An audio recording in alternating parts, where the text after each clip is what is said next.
Federal Workforce Fallout is sponsored by Prince George's Community College. You're watching Federal Workforce Fallout, where each week we break down the impacts to our neighbors and the federal workforce. I'm Larry Miller. This week we're chatting with the co-founder of WellFed, Rebecca Ferguson Andre. WellFed has been supporting former federal workers and current federal workers looking to make career shifts.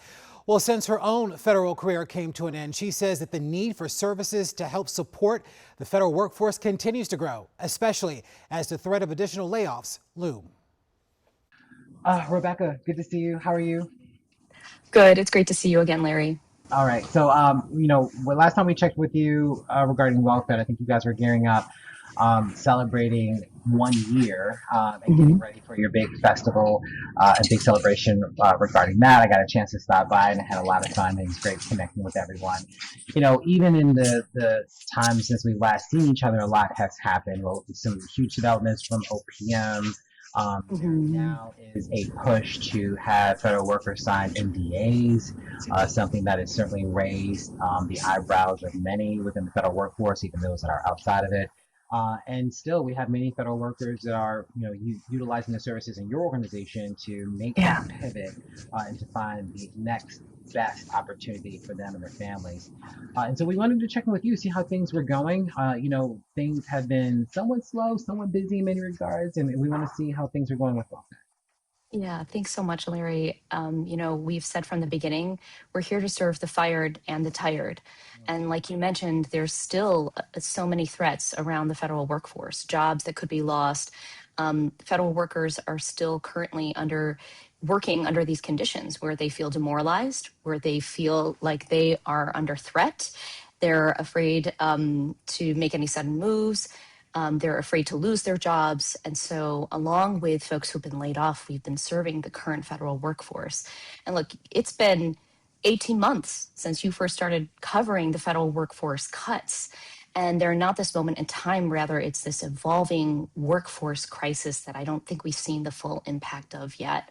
And so, in the wake of, this unemployment shock, over 100,000 jobs lost in this region alone, federal jobs, Fed adjacent jobs. We are seeing this spectrum of folks, right? Folks, some who are getting reemployed, and we celebrate with them and we're assisting with that. But on the other end of the spectrum and everything in between, we're seeing some folks who are experiencing food insecurity, right? Some folks who are being forced to move, forced to sell their homes, move out of the region. And there are serious concerns growing around not just the brain drain, but we're losing some of our community members, folks who love living in this region, whether it's Virginia, DC, or Maryland. And their heart is here, they want to stay here, but to be quite honest, they can't afford to stay here, right? When there's been one or both jobs lost within a household. And so there have been some real serious concerns around what does that mean for this region? What kind of effects will we continue to see? And what are you seeing now within WellFed? Because as all of this shifting continues to take place, we think about the loss of the federal jobs, Fed adjacent jobs, as you've also mentioned as well, which is also an important part of this conversation. There continues to be a need for services like yours and what WellFed provides. And I'd imagine, and as you have noted, there has been sort of exponential growth in the number of former Fed workers and even those that are in the space that have come to rely on you and other organizations for support as they try to find new opportunities and really just deal with the shift that's going on right now. Things continue to be, for many, still unsettled as the federal workforce itself is changing. The layoffs to some extent have continued in some regard. The demands on federal workers have also changed too, as what I've heard from federal workers that they're doing the jobs of 2 and 3 people in some cases now. It looks like things the dust has yet to settle. Yeah, it's true. Larry, it's so demoralizing to see the federal government posting jobs, positions that were filled not that long ago with highly capable folks who were experts in their field, who were highly specialized to do that work, but were riffed seemingly indiscriminately. But now those jobs are being posted. It's so disheartening. And, look, for WellFed, I think where we've been able to fill the gap, Workforce development systems, they're simply not built for this kind of crisis. We're talking about professionals, whether fired or tired, who have advanced degrees, who have executive leadership experience, technical experience, decades of public service experience, and they need a different kind of support than what our traditional workforce programs are designed to provide. We saw warning signs last October during the federal government shutdown, which you covered. Food banks across the region were preparing for record demand. They were running out of food. And, federal families, Fed adjacent families found themselves relying on emergency food assistance after missing paychecks.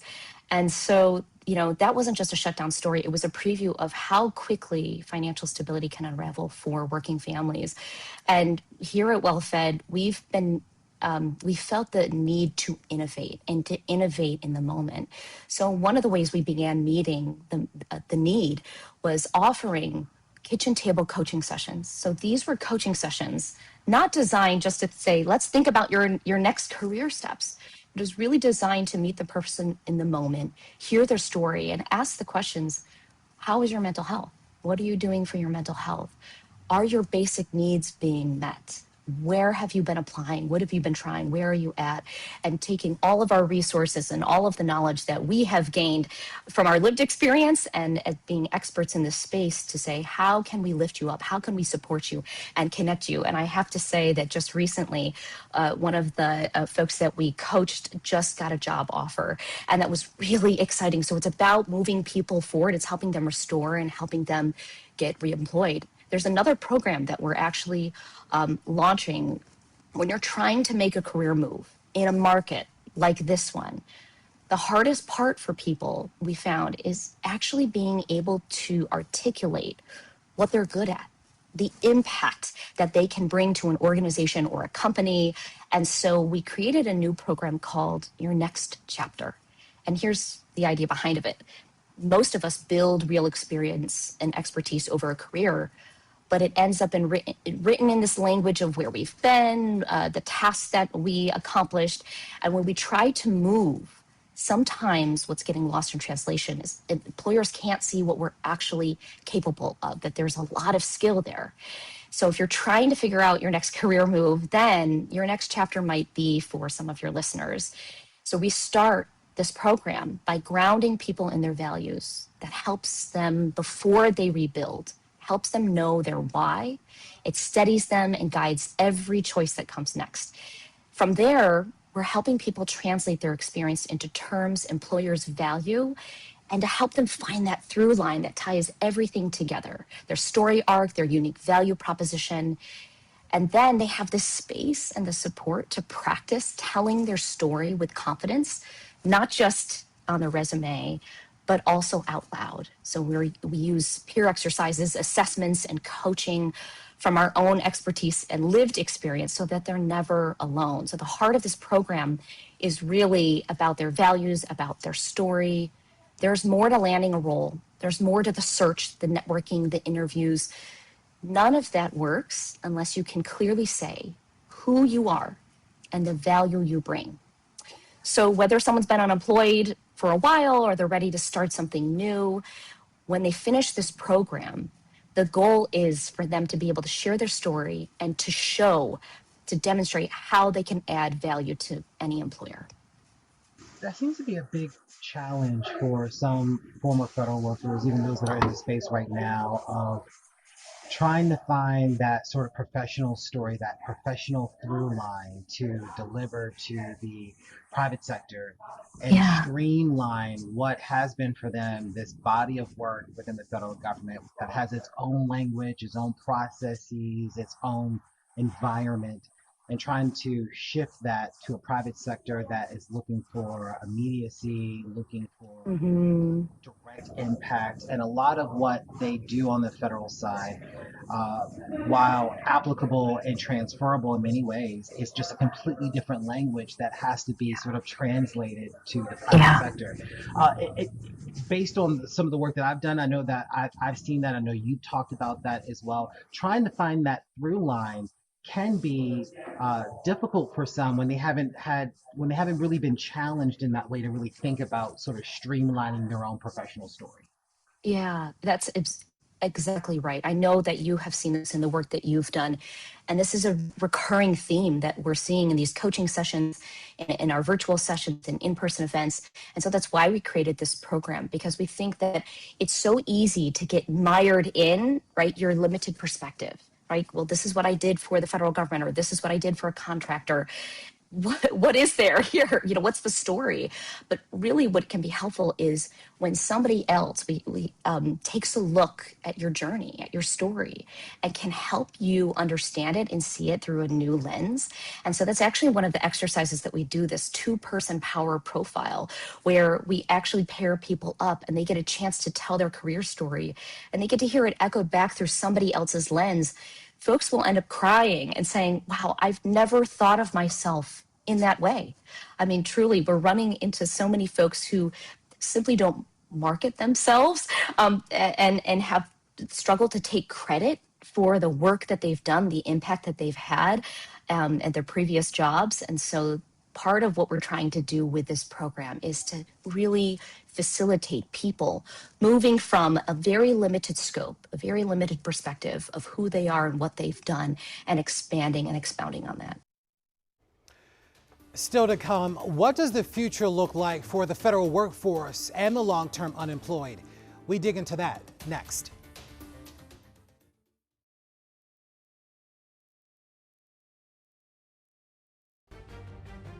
Here's part 2 of our conversation. That as you mentioned, that sort of sat with me, having your story told back to you from someone else's perspective, because what I'd imagine that does, it gets people to recognize their greatness and the things that they have contributed to in the way of these organizations. It gets them to really think about their impact differently. I mean, when you're talking about it, there's a lot of things that you may downplay that in fact may be monumental and may be the thing that could really fill a specific need in an area in the private sector that is looking for that sort of skill set that if translated differently could really be the thing that gets you into that organization that you look for. Yeah, absolutely. I think one thing we see time and time again with civil servants particularly is that they have struggled to take credit for the work that they've done. Because working in public service, it's not about taking credit. And so they're like, well, I served on a team that did X. We're like, that's yours to own, right? You contributed value. And so can you articulate that? And they struggle to make that translation and to take ownership of it. But we've been encouraging folks to step into, right, a new era, to tell their story in a renewed way that's powerful and that helps them land the position. For those that are either in the federal government right now, those that are looking for their next best opportunity, what are you telling them about the job market now? I mean, when you and I last talked, things were tough, Yeah. Unemployment remains high, elevated. Folks have been out of work for many. It's been taking on average about 6 months, I think, to find a job, if not longer for many. I mean, what are you telling folks when they come to you? Yeah. It's really discouraging for folks when, like you said, it's taking more than 6 months for most folks to land a job. We have folks who were laid off in January of 2025. They've now entered a season of long-term unemployment. And we know statistically it's so much more challenging to land a job when you're in this long-term unemployment. And so some of what we're sharing with folks is like, look, everyone's trying to find that perfect formula, right? And what works for some people to get a job may not work for you, but there are some tried and true practices that will help. And one of the things is really being able to translate and tell your story in a compelling way that is apparent in your resume, but is also in how you show up. Folks are trying everything. When we speak to folks, when we coach them, they're saying, I'm doing this. I'm tapping the people in my network. I'm reaching out to people through LinkedIn. I'm, customizing my resume. I'm trying to submit as soon as I see that job listed. I mean, they're doing everything right, In a normal job market, they would have had multiple job offers. But we've had a loss of over 100,000 jobs in this region. And I don't even think that number is completely accurate right now, right? That was an estimate made earlier this year. And so what we're encouraging people with is, look, you're not alone. And this is not you. I think folks are taking this, it's soul crushing, right? Applying for jobs, hundreds, sometimes thousands of jobs, and not hearing back, only getting a couple of interviews and getting ghosted by employers. I mean, it truly is demoralizing and discouraging, and is leaving people feeling like maybe there's something wrong with me. And how we've been encouraging folks and coaching them is, it's not you, right? There are some steps, there are some things we can do to refine your process, and just understand that you're up against some really, terrible odds right now with the job market. It's interesting you talked about ghosting, and when we had our federal workforce fallout chat with the recruiter session, I brought that up and I said, what can be done to address this ghosting from recruiters? It's not only rude, it's insensitive. Yeah. And if people go through the trouble to apply, and especially in some cases, these recruiters reach out to people, they're owed the decency of a response when they contact them. Yeah. I think I'm so glad that you highlighted that, because it really feels inhumane, right? In a day and age where, there's this AI revolution and a lot of things have become automated, it doesn't take much. It doesn't cost a recruiter much to just send a quick email, right? Or even to automate an email, just say, thank you so much for applying. You're not being considered. I think if they were to consider what it feels like, right, to be waiting on the other end, sitting in front of your laptop, waiting to hear back, right, from a recruiter, from a job where you've interviewed, they would maybe have more empathy, right, and maybe that would inform their process as to, let's treat people with dignity. Let's give them the courtesy of a reply. I don't think that costs folks very much. It doesn't cost you anything at all, right? It's Yeah. free for the most of it. Yeah. When you think about the next 5-6 months, where do you see well-fed going as we get ready for another season, and as we get ready to sort of close out the year in December? What do you think the rest of the year will look like, and sort of what does the future look like for the organization? Yeah, thanks for asking. I think as this crisis continues to evolve, we are continuing to evolve to truly meet the moment and to provide folks really to fill the gap with what they're not getting, right, from typical workforce development agencies. And I think the crisis, from my perspective, and not to be Debbie Downer, but I think it's only going to grow worse. I think you have a lot of folks who are really burning through their financial runway, and in hopes that, okay, I have another 3 months, right? If I can't land a job in that time, I'm not going to be able to pay my bills. I'm going to have to sell my home. I'm going to have to move out of the region and move back where I have a stronger safety net, which is maybe closer to family and outside of this region. That's devastating. Already, there have been predictions by the Washington Post that we're going to lose over $1 billion. We're going to take over $1 billion hit to DC revenue. And this is showing up in household strain. It's going to show up in food insecurity, housing hesitation, and reduced consumer spending. So we really see our role at WellFed to continue to mobilize, to continue to expedite folks' return to the workforce, to help them restore and get the mental health support they need, the financial triage, and the career services.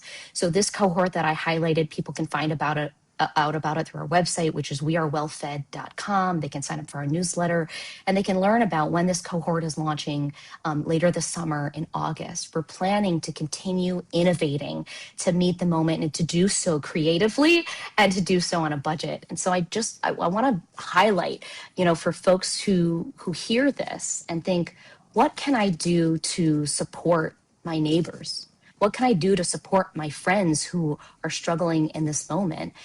And what I've highlighted recently through our social media platforms is, look, check in on folks, check in on their mental health, ask them what they're doing to support their mental health. give gift cards, right? Drop a meal by, check in with folks, because often, I think, Larry, a lot of folks are suffering quietly, but they're suffering in silence because not only is it devastating, it's also embarrassing. And the very folks who would typically contribute to and volunteer for food assistance programs are now, the recipients of those services. And so some folks are simply not saying it aloud. And so check on folks, see what you can do to support them, and tap your networks. Who could you connect them to? Who might, jobs that might be available? Who is somebody that you could connect them to that they could network with to help them figure out their next right step? And lastly, I'll just say that, our region has lost more jobs than any other major metro area in the country. And it's almost entirely due to federal cuts.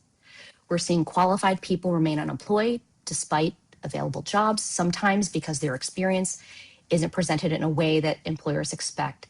And so that's the gap we're trying to close with this program, this cohort called Your Next Chapter. And one of the issues we're running into is that folks who've been hit the hardest, they can't afford the income and they need this help the most. And so that's where sponsors come in. And that's where we really need viewers' help. When a business or an individual can sponsor a cohort and contribute to it, it puts a whole group of our neighbors and friends through this program at a reduced cost. So if you want to help our region come back stronger, partnering with us is one way to make an impact. And we believe that together we can help our neighbors get back to work and keep that talent and keep our community right here at home. Our thanks to Rebecca. Our next federal workforce fallout chat with the recruiters free Zoom session will take place in August. And we shared the exact date and time as soon as we get it. But the idea of translating federal work experience for the private sector was something that we certainly tackled in that Zoom session. Here's what the experts said when I posed that question to them. I think for many of our former federal workers that are trying to make the shift into either other sectors or to other agencies, it is the sort of what's lost in translation that's sort of getting them caught up in all of this, right? That they have had awesome positions within the federal workforce that don't necessarily translate well in the private sector because people don't understand sort of how the two work together and how that relevant experience that they have had in the federal sector, federal government, is applicable to the private sector. Yeah. And Bill, you've done a lot of redlining and resume work. I know I have been victim of that. I'm still healing. But you come out on the other side so much better when people are able to understand. Yes, I was at this particular agency, but this is what this means in the private sector. Yeah, it's funny, Larry. I get the question about how do I translate my experience? I'm not getting interviews. I'm not getting opportunities. I don't know if it's a function of translating specific experiences as much as it is just writing your resume differently, because federal government resumes, I've seen many of them. They're just written very differently. You get long summaries sometimes. You get a lot of activity. Folks will take their job description, Larry, and almost cut and paste it right into the, here's what I did. Here's my job. And it's just a question of how do you present your experience, because whether you're in finance, HRIS, whatever the discipline is, many of those disciplines translate very nicely. It's your ability to capture that in a way that just makes sense outside of the public sector. And I think the other reality here, and this, I say this to make people feel good, it is a tough market right now. So making any kind of a pivot like that is more difficult now than, let's say, pre-COVID, when people were making a lot of shifts. So it's not just it's just the conditions that we're living with right now, which makes it even more important to get clear about what you're great at and to be going after those things where you can just knock it out of the park Here's what a recruiter doesn't care about. A recruiter doesn't care if you can do a job. We see lots of people that can do a job. We're looking for people who are going to be great. We're going to kill it. We're going to come in and make me, the recruiter, look absolutely great. So if you're applying for a job and you're saying to yourself, I could do that, that's probably not the right job to apply for. Our thanks to Bill Fitzgerald for his time. You can count on WUSA 9 to stay on top of the reduction to the federal workforce, those affected, and what it means for our communities. In the meantime, scan the QR code on your screen. It will take you to a special section of WUSA9.com dedicated to our coverage of this story. And of course, we'll keep you updated right here on federal workforce fallout. We appreciate you being here. Take care, and we'll see you again soon. You've learned a lot in life, on the job, in the military, raising a family. At Prince George's Community College, that experience can count as college credit. You could earn up to 15 college credits towards your degree just for what you already know. Eligible Prince George's County grads can even attend tuition-free with the Promise Scholarship. So what's your game plan? Turn your journey into a degree at Prince George's Community College.